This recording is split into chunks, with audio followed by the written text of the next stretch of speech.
Kiev fait état de près de 400 drones et leurres lancés par Moscou sur plusieurs grandes villes ukrainiennes dans la nuit de mardi à mercredi. Des frappes qui ont fait au moins 15 blessés.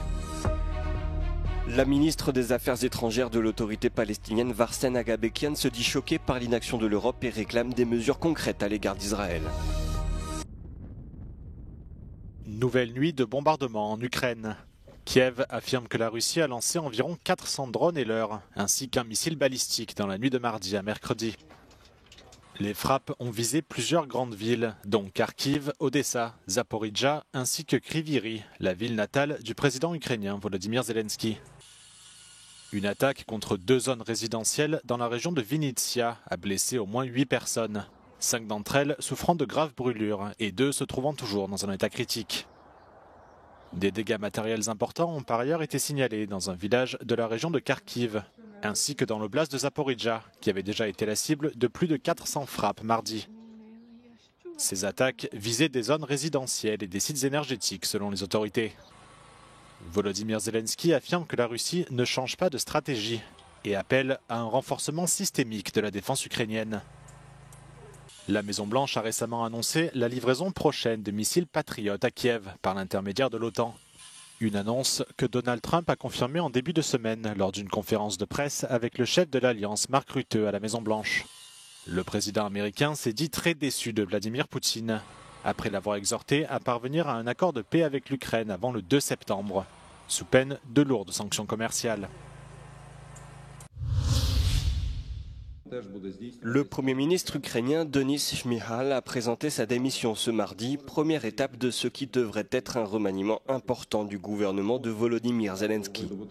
La veille, le président ukrainien avait proposé le poste à Yulia Sviridenko, actuelle ministre de l'économie. Elle avait joué notamment un rôle important dans la négociation de l'accord sur les minerais avec Washington. Les changements proposés par Volodymyr Zelensky seront sans surprise validés par le Parlement, qui s'est largement uni derrière le président depuis le début de l'invasion russe. Le dirigeant ukrainien a récemment déclaré que l'expérience de Denis Shmyhal ferait de lui un bon ministre de la Défense, ce qui permettrait à Roustem Umerov, qui occupe actuellement ce poste, de devenir l'envoyé de l'Ukraine à Washington. Retour de Benyamin Netanyahou devant le tribunal de Tel Aviv, un procès interrompu depuis plusieurs mois. Il comparaît notamment pour avoir accepté des cadeaux de luxe en échange de faveurs politiques et d'avoir négocié une couverture médiatique favorable avec certains médias. Benyamin Netanyahou, dont le procès s'est ouvert le 24 mai 2020, est le premier dirigeant israélien en exercice à comparaître à la barre en tant qu'accusé pénal dans l'histoire du pays. Invité surprise de la matinée, l'ambassadeur américain en Israël, Mike Huckabee, ce dernier a affirmé son soutien aux dirigeants israéliens et ce après que le président Donald Trump a qualifié le procès de chasse aux sorcières contre son plus grand ami. L'Union européenne a de nouveau renoncé ce mardi à prendre des mesures contre Israël, malgré le fait que l'État hébreu ne respecte pas ses obligations en matière de droits de l'homme à Gaza. Un immobilisme dénoncé par la ministre des Affaires étrangères de l'autorité palestinienne. Shocking and disappointing, because everything is crystal clear. I mean, there's a EU report that clearly stated that Israel has been violating 38 violations were indicated in that report, and it's an EU report. And yet, there was a failure on agreeing to take actual measures. And these measures are very important because to deter wrongdoing, you need to take measures. Au micro d'Euronews, Warsen Agabekian a également dénoncé le fait que l'accord entre l'Europe et Israël pour la reprise de l'aide humanitaire à Gaza ne fonctionne pas. If we look at the last week, since the agreement was made, we see more killings of people. We see people killed at the queuing points. We see children brutally murdered while in tents awaiting medical care from another tent. So these are the kinds of questions that need to be asked today and asked in a very serious manner.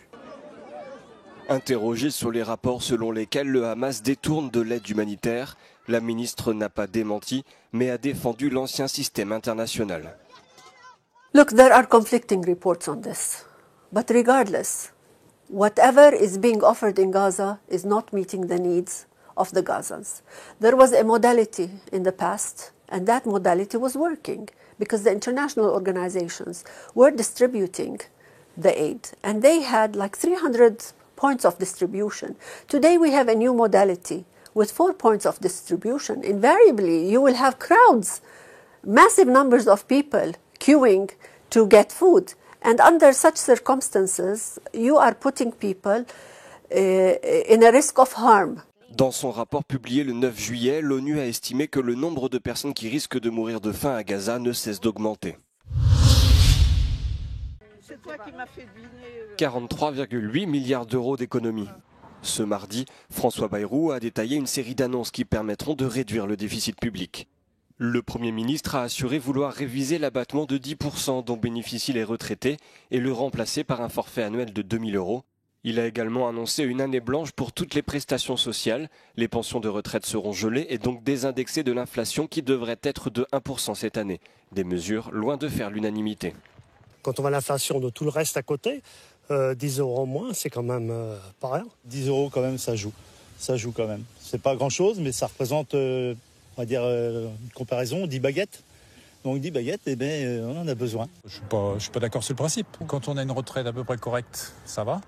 Mais il faut penser aux gens qui ont moins de retraite. Côté santé, François Bayrou a indiqué son souhait de freiner les dépenses à hauteur de 5 milliards d'euros. Là encore, les annonces divisent. Ça permettra peut-être de réguler les abus. Il me semble que les Français consomment beaucoup plus de médicaments, de ce dont ils ont besoin. Je pense que c'est des économies de bout de chandelle et c'est vraiment pas comme ça qu'il va réussir à gratter ces 40 milliards d'euros de budget. Le Premier ministre a annoncé que la franchise annuelle sur les remboursements de médicaments passera à 100 euros. Il souhaite également revoir le système des affections longue durée. Il y a plus de 10 ans, la famille Terziev a ouvert le premier magasin de produits issus de l'agriculture biologique à Haskovo. Leur commerce a déjà surmonté plusieurs crises et doit maintenant relever un nouveau défi, le passage du lef à l'euro. À partir d'aujourd'hui, Nikolai Terziev commence à étiqueter les produits avec la nouvelle monnaie, mais les inquiétudes sont là. Le mois dernier, les prix des fournisseurs ont augmenté selon Nikolai Terziev. Pour lui, la peur de la faillite est réelle. Това, което ние реално виждаме, е всъщност цените непрекъснато се повишават и приравняването на България към евровалутата, това не е най-големият ни проблем. Голям проблем е винаги онова, което повишава цените, защото нещата са много прости. Когато цените се повишават, а покупателната способност на населението не се увеличава, което е реалността в момента в страната ни, това, което се случва, хората пазаруват по-малко. Като пазаруват по-малко, вие продавате по-малко. Les plus grandes inquiétudes concernent le mois de janvier de l'année prochaine, lorsque les deux monnaies seront en circulation pendant un mois. Знаем много добре, че хаоса предстои. Началото на януари. Всички хора, които идват от януари месец, ние трябва да им връщаме в евро и трябва да смятаме цените в евроцентове. Ние непрекъснато ще трябва да обменяме левовете в евро, което означава, че трябва да ходим в банки. Едновременно трябва да работим, едновременно трябва да сменяме парите. Чисто физически просто нямам представа как ще се случи това упражнение. Mais certains clients du magasin bio ne sont pas aussi pessimistes. Много се радвам, че България ще приеме еврото. Надявам се икономически това да помогне на държавата. Нямам притеснения. Инфлацията мисля, че не е свързана с еврото. Инфлацията е свързана с други неща.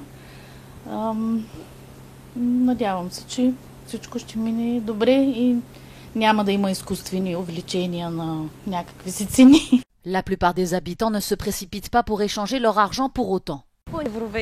Не, нямам такива много. Абсурд. На този етап смятам да бъда оптимист за собствените си мисли, а именно да вярвам, че няма да се случи. Държим на бъдещите пари. Абсолютно. À partir du 8 août, tous les prix devront être affichés dans les deux monnaies. Les banques permettront l'échange des levs jusqu'à la fin de l'année 2026. La Banque nationale bulgare échangera, elle, les levs contre des euros pendant une période illimitée.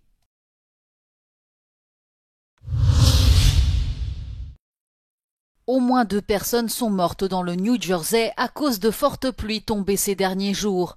Les victimes, un couple de Plainfield, ont été tués dans leur voiture, emportés par les intempéries. Le gouverneur de l'État, Phil Murphy, a déclaré l'état d'urgence, indiquant que certaines régions avaient reçu plus de 10 cm de pluie en 2 heures et demie. Il a ajouté que ces phénomènes météorologiques violents seraient de plus en plus nombreux à cause du changement climatique. Plusieurs sinistrés constatent les dégâts hagards. It got flooded. The water came in through the door, but it really came from the bottom of the basement. That's why everything's flooded in here. And all the businesses next door. Certains essaient déjà de sauver et de nettoyer ce qu'ils peuvent. Yesterday we are working here and the water start to be up. And the water, you can see the lining here, is over here, it's flowing inside the store too. All the cars, it was terrible. My car is on the other side, I lose it. So, what are you gonna do? Plus loin, à Manhattan, plus de 5 cm de pluie sont tombés en 1 heure à Central Park, soit la deuxième quantité la plus importante jamais enregistrée à New York, selon le maire Eric Adams. Dans le comté de Westchester, les secouristes ont sorti des personnes de leur voiture dans les rues inondées. Une canicule marine, c'est le nom de ce phénomène particulièrement rare détecté sur les côtes de la région d'Algarve dans le sud du Portugal. Entre le 28 juin et le 9 juillet, une bouée de surveillance de l'océan a enregistré des températures atteignant 25,1 degrés aux plages de la station balnéaire de Faro. Ce chiffre est supérieur de près de 5 degrés à la moyenne des 20 dernières années. Les autorités ont qualifié le phénomène de canicule marine extrême. Cette hausse des températures de l'eau a coïncidé avec une forte vague de chaleur qui a provoqué au moins 284 décès au Portugal, en grande majorité chez des personnes âgées de 85 ans et plus. Les températures sont depuis revenues à la normale en Algarve, où l'eau de la mer était à environ 19 degrés mercredi, alors que la saison touristique bat son plein au Portugal.